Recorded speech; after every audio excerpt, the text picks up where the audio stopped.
nasi menurut cerita hanya 1 minggu atau 2-3 hari sekali, itu menjadi nilai yang membuat Soekarno punya apa namanya kesan tersendiri. Sehingga ketika beliau menjadi presiden, kalau kita lihat dalam biografinya, beliau sempat 2 kali ke ND dalam kapasitas sebagai presiden.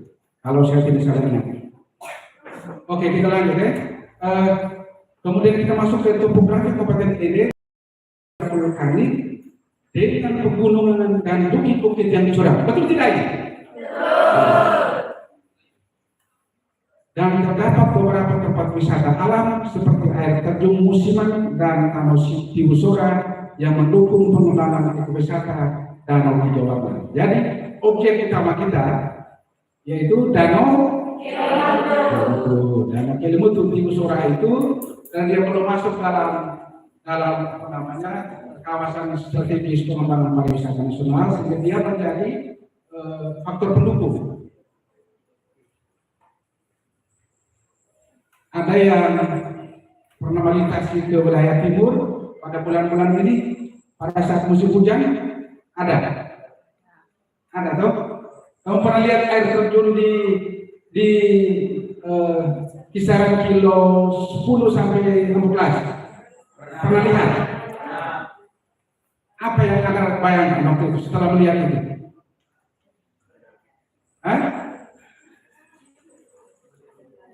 Apa yang Anda lihat saat itu? Saat musim hujan? Air terjun.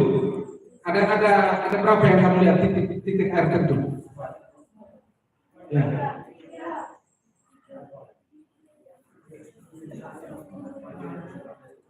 Ya. Jadi kalau kita pergi dalam situasi hujan, kita akan menemukan sekitar 4 atau 5 titik, dan itu sangat indah, sangat indah. Ada beberapa teman guide dan juga minggu kemarin kebetulan dalam perjalanan pulang dari tempat kerja ke ND, kami sempat berdiri sekitar 10 menit menyaksikan itu, dan oleh salah satu wisatawan dari Jerman, dari Swiss, dia kan ngomong itu, dia bilang, it's beautiful Flores Iceland. Memang sangat indah.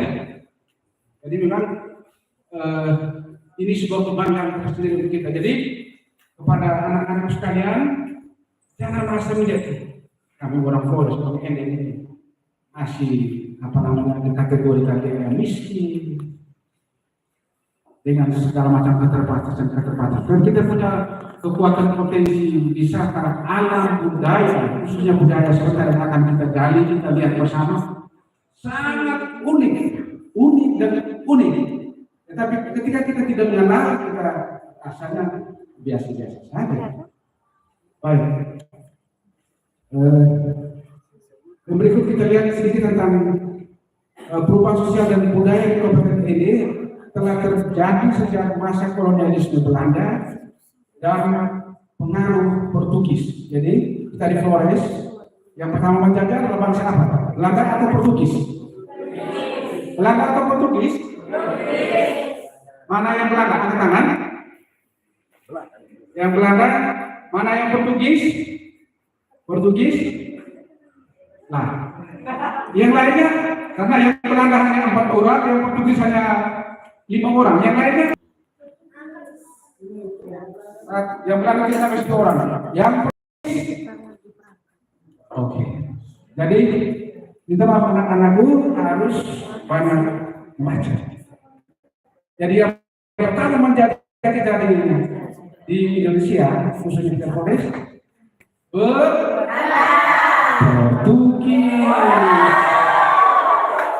Masuk jurang pagi-pagi. Jadi yang pertama kali menjaga bahasa kita ialah Portugis. Bukan Belanda, adalah Portugis baru sama. Belanda menjajah negara kita berapa tahun?